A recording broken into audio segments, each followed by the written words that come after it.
2024 में आप कोई भी एग्जाम की तैयारी कर रहे हैं, रेलवे का कोई भी एग्जाम देने जाएंगे, RPF, ALP, group D, NTPC, technician, ये 3 आदत मैं आपको बताऊंगा। ये 3 गलती आपको भूल से भी नहीं करना है। अगर ये 3 गलती आप अपने अंदर से निकाल दोगे ना, मैं डंके की चोट पे बोल रहा हूं, 100% आपका रिजल्ट ना इस बार आ जाएगा। 7 से 8 साल हो गया पढ़ाते पढ़ाते, और इतने दिन में मैंने बहुत बच्चे देखे हैं सक्सेस होते हुए भी, नाकामयाब होते हुए भी। विश्वास नहीं करोगे, इस तैयारी के दौरान ना आज भी आपको लाखों छात्र मिल जाएंगे तैयारी करते हुए, जो 7 से 8 साल से आज भी रेलवे का एग्जाम देते हुए चले जा रहे हैं, एग्जाम दर एग्जाम, एग्जाम दर एग्जाम, और एग्जाम नहीं निकल रहा है। पता है रीजन क्या है, कारण क्या है? यही 3 गलती। तो सबसे पहला आपको ये 3 गलती छोड़ना है। विश्वास मानो, ये 3 गलती अगर आप छोड़ दिए ना, आपका रिजल्ट कोई रोक नहीं सकता है, कोई नहीं। ये 3 गलती अगर आप छोड़कर काम करोगे, रिजल्ट आएगा। सबसे पहला गलती क्या है? देखो, आपको रेलवे के एग्जाम में ना यही 4 टॉपिक पढ़ना है, रीजनिंग, मैथ, जीके, जीएस। आप सबको पता है यही 4 टॉपिक अच्छे से पढ़ना है, सिलेबस पता है, सारा कंटेंट है, बुक्स है, सब कुछ है, बस आपको मेहनत करना है, सबको पता है। वो 3 गलती क्या क्या है?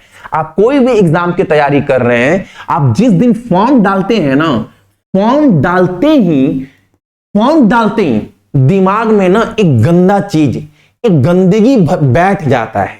पता है क्या? एक मतलब वो आपको ना कमजोर कर रहा है।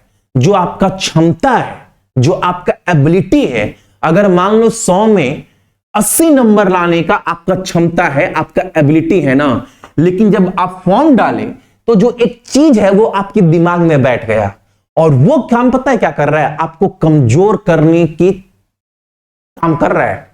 और एक बात बता दूं, अगर आपको रेलवे का एग्जाम निकालना और ज्वाइनिंग लेटर आपके हाथ में आने तक आपको बिल्कुल परफेक्ट बनना है। परफेक्ट मत समझते हैं, बिल्कुल परफेक्ट। अगर रेलवे की नौकरी चाहिए तो आपको बिल्कुल परफेक्ट बनना होगा। और जिस दिन फॉर्म डालते हैं ना, उस दिन सबसे पहले आप पता है क्या सोचते हो? हम एससी से हैं, हम एसटी से हैं, हम ओबीसी से हैं, हम ईडब्ल्यूएस से हैं, तो हमको तैयारी कितना करना है? हाँ, 40, 45, 50, 55। दिमाग में फॉर्म डालते ही ये चीज बैठ गया है, हमको तैयारी इतने का ही करना है। यानी आप अपने आप को पहले से ही कमजोर बना ले रहे हैं कि हमको तैयारी इतने का ही करना है, इतना का ही लेकर चलना है। और कंपटीशन इतना बढ़ गया है, लेवल इतना ऊपर चला गया एग्जाम का, कि रिजल्ट आने के बाद बोलते हैं 4 नंबर से नहीं हुआ, 3 नंबर से नहीं। अफसोस होता है, बहुत सारे छात्र ऐसे हैं। तो सबसे पहले यह चीज आपको अपने दिमाग से बिल्कुल निकाल देना है कि हमको इतना का ही लेकर चलना है, हमको इतना का ही करना है। ये नहीं सोचना है, आपको सबसे पहले सोचना है कि मेरा क्षमता कितना है, मेरा एबिलिटी कितना है, हम कहां तक पहुंच सकते हैं मेहनत कर कर सही तरीके से। जिस दिन आप ये छोड़कर इस पर काम करेंगे, अपना एबिलिटी पर काम करेंगे, मेरे पास समय बहुत है, समय का अभी कोई किल्लत नहीं है, बहुत समय तैयारी के लिए, उतने समय में हम कहां तक पहुंच सकते हैं अपने मेहनत से, मेरा क्षमता कितना है। जिस दिन ये चीज नहीं सोचकर इसके बारे में सोचेंगे ना, आप देखना एग्जाम से 1 महीना 2 महीना पहले अपने आप को पता है कहां पाओगे? भैया, हमको जितना नंबर चाहिए था एग्जाम निकालने के लिए, हम जो पहले सोच रहे थे कि हमको इतना का ही करना है, विश्वास नहीं मानोगे, ये चीज छोड़ने के बाद ना, इस चीज को दिमाग से निकालने के बाद, आज मेरा कंडीशन ऐसा है कि 15 से 20 नंबर हम आगे ही चल रहे हैं। ये क्या? कि ये कुछ नहीं भैया, सिर्फ एक गलती को ना अपने अंदर से निकाल कर फेंकें, वो है एससी, एसटी, ओबीसी, ईडब्ल्यूएस, इतना ही करना, इतना ही करना है। पहले हम अपने आप को कमजोर के हिसाब से ले रहे थे, लेकिन अभी हम अपने क्षमता के अनुसार काम किए। तो सबसे पहला गलती, ये चीज आपको अपने अंदर से निकालना है। आपका जो भी एबिलिटी है, जो भी क्षमता है, उस पर काम करना है, सबसे पहला गलती। दूसरा गलती क्या है? आप सभी को पता है रेलवे में ही 4 टॉपिक है, मैथ, रीजनिंग, जीके, जीएस। और रेलवे जब भी फॉर्म निकालता है ना, सिलेबस बोल देता है कि देखो आपका सिलेबस ये है, हम आपके सिलेबस में ये चैप्टर है, यहां से क्वेश्चन आपके एग्जाम में हम पूछेंगे। अब छात्र क्या करता है, सिलेबस तो देख लिया लेकिन इस पर काम नहीं करता है सही तरीके से। आप एक बार मेरे बात से एग्री करना, अपने आप को जोड़ना, मैं गलती बोल रहा हूं कि सही बोल रहा हूं, जो आपको समझाने का मैं प्रयास कर रहा हूं। सिलेबस देख लिया, समझ गया। अब क्या करता है गलती, कभी ये नहीं सोचता है एग्जाम्पल के तौर पर मैं मैथ को पकड़ लेता हूं। ठीक है, आप बाकी समझना, मैथ को एग्जाम्पल के तौर पर मैं आपको समझा रहा हूं। मान लो मैथ में आपका 20 चैप्टर है, आप कभी ये नहीं सोचते हो कि 20 चैप्टर है, 15 चैप्टर ऐसा है जो बहुत इंपॉर्टेंट है, इसको अगर हम सही से अगर कवर कर लें, सही से अगर इसको कंप्लीट कर ले अच्छे तरीके से, तो मैथ में 80% नंबर मेरा कहीं नहीं गया है। इसके बारे में नहीं सोच रहा है, सिलेबस पता है, सिलेबस के बारे में नहीं सोच रहा है, एक स्ट्रैटेजी नहीं बनाया। अब क्या कर रहा है, कोई भी टीचर, एक टीचर, 2 टीचर, 5 टीचर, किसी को भी भगवान मान ले रहा है। अब वो गलती क्या हो रहा है, कोई टीचर आया, मान लो एक चैप्टर मान लेते हैं, एक चैप्टर है आपका मैथ में टाइम मैनवर्क, एग्जाम्पल के तौर पर आप समझिएगा, उदाहरण दे रहे हैं। इस चैप्टर से वो टीचर बोला कि टाइम मैनवर्क का टॉप 20 क्वेश्चन पढ़ लो, इसके बाहर रेलवे नहीं पूछता है। अब कोई टीचर आया, बोला 6 टाइप इस चैप्टर का जो रेलवे बार बार पूछता है। अब बच्चा क्या देख रहा है, अरे एक ही वीडियो में सब हो जा रहा है, पढ़ लो, टाइम भी कम लगेगा, समय भी कम लगेगा, अरे कवर भी हो जा रहा है, इतना बड़ा टीचर है, इतने बच्चे देख रहे हैं तो गलत थोड़ी ना बोलेगा। अब बच्चा उतना ही पढ़कर एग्जाम देने गया। ठीक, कभी ये नहीं सोचा कि उतना पढ़ने के बाद किताब का हर सवाल हमसे बन रहा है उस चैप्टर का, इसके बारे में नहीं सोचा। उतना पढ़ने के बाद रेलवे का जितना भी प्रीवियस ईयर क्वेश्चन है, हर क्वेश्चन बन रहा है, उसके बारे में नहीं सोचा। मॉक टेस्ट में बैठा तो उस चैप्टर से कोई सवाल रुक रहा है, उसके बारे में नहीं सोचा। बस उतना कर ही एग्जाम देने चला गया। जब एग्जाम देने गया तो उसके अंदर से क्वेश्चन आया ही नहीं, टॉप 20 टॉप 10 क्वेश्चन के अंदर से। जब बाहर निकलोगे, मान लो आपसे कोई पूछा कि सवाल कर आए, एग्जाम कैसा गया, तो आप बोलोगे खराब गया। क्यों, पढ़कर नहीं गए थे? तो पढ़कर तो गए थे लेकिन टॉप 20 टॉप 30 क्वेश्चन कर गए थे।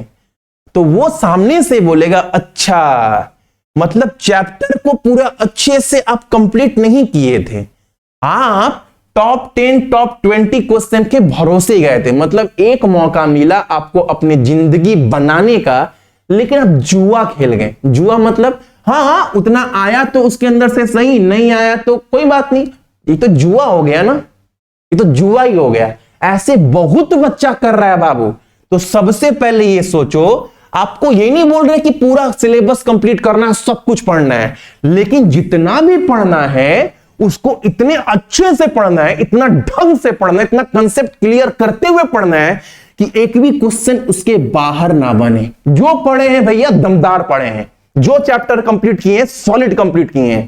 कोई टाइप वाइज, कोई 6 टाइप 7 टाइप या फिर टॉप 10 क्वेश्चन नहीं, जो पढ़े एकदम सॉलिड पढ़े। एग्जाम में जाएंगे उस चैप्टर से प्रश्न आया मार कर आएंगे। आपको मैंने भी मैथ का लगभग 9 से 10 चैप्टर करवा दिया है, आप देखना प्लेलिस्ट में। और जितने भी चैप्टर करवाएं आप मेरा उतना सवाल ही करना, लेकिन आप बोलोगे भैया आप तो 50-60 क्वेश्चन करवाए, एकदम लाइन पढ़ाएं। भैया बहुत लंबा वीडियो है, एक चैप्टर का 4 घंटा 5 घंटे का वीडियो है। अब मेहनत भी नहीं करेंगे, आपको हम सब बता भी दिए तो बाबू कैसे होगा। तो सब दूसरा गलती ये है, आपको कभी भी टाइप वाइज 4 टाइप 5 टाइप या फिर टॉप 10 क्वेश्चन टॉप 20 क्वेश्चन पढ़कर नहीं जाना है। जो भी पढ़ेंगे अच्छे से पढ़ेंगे, सिलेबस जो भी है उसको कम से कम अच्छे तरीके से 80% सिलेबस कंप्लीट करेंगे, ये काम करेंगे। ठीक है, दूसरा गलती जो आप बिल्कुल मत दोहराना बाबू, आप कोई भी चैप्टर पढ़ना एकदम सॉलिड तरीके से पढ़ना, कहने का मतलब है। ठीक है, तीसरा गलती क्या होता है, तीसरा गलती यह है, तैयारी तो कर लिए, ये सबसे इंपॉर्टेंट रोल प्ले करता है। आप मानो या ना मानो, ये सच्चाई बता रहा हूं, जमीनी हकीकत बता रहा हूं।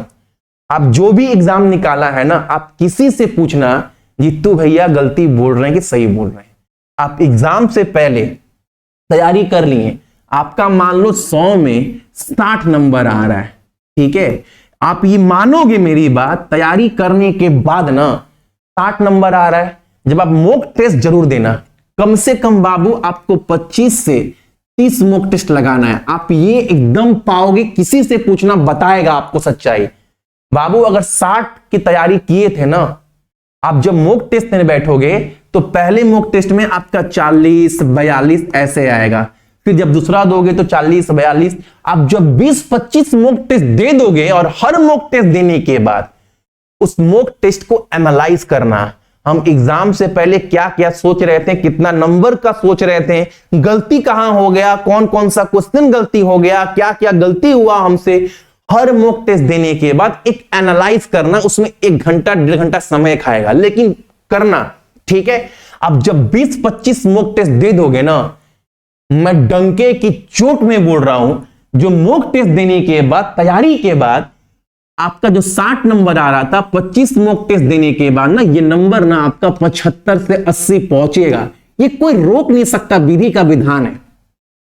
तो आपका तीसरा गलती देख रहे हो क्या कर रहे हो, मॉक टेस्ट नहीं देना, तो मॉक टेस्ट देना है, क्योंकि एग्जाम में जाते हो तैयारी के बाद आपको एक ही मौका मिलता है, और एक मौका में कुछ गलती हो गया तो अफसोस होता है, अरे यार अफसोस हो रहा है, ये नहीं करना था। तो एग्जाम से पहले मॉक टेस्ट लगाओ और देखो गलती क्या हो रहा है, 1 गलती 2 गलती 3 मॉक टेस्ट, अच्छा 20-25 मॉक टेस्ट दे देते ना, आप अपने आप को बिल्कुल परफेक्ट बना लोगे।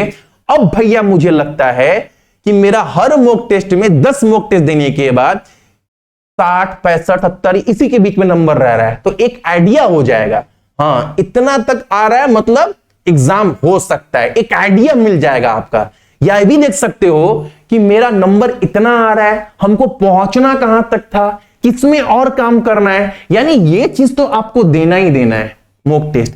तो 3 गलती बताएं, अगर ये 3 गलती पर डीपली सोचोगे, काम करोगे बाबू, रिजल्ट नहीं रुकेगा आप सभी का, मैं डंके की चोट में बोल रहा हूं।